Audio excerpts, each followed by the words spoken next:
మేము నెల్లూరు నుంచి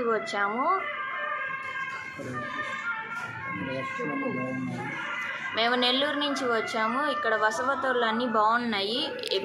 మాకు తెలియకపోయినా ఈసారి నుంచి ఇక్కడికి గనక వస్తే మాత్రం ఇక్కడికే వచ్చి వసవతు అంతా సౌకర్యంగా ఉన్నాయి కాబట్టి ఇక్కడికి మళ్ళీ వస్తామని కోరుకుంటున్నాం.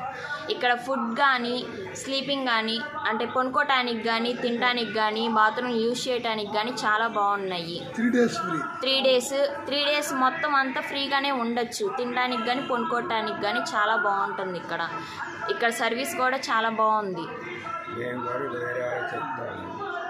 మేము కూడా మా అమౌంట్ ఏం డిమాండ్ చేయట్లేదు. ఫ్రీ సర్వీస్ ఇక్కడంతా. జై భారత్ మాతా కీ జై. జై శ్రీరామ్. జై శ్రీరామ్. జై శ్రీరామ్.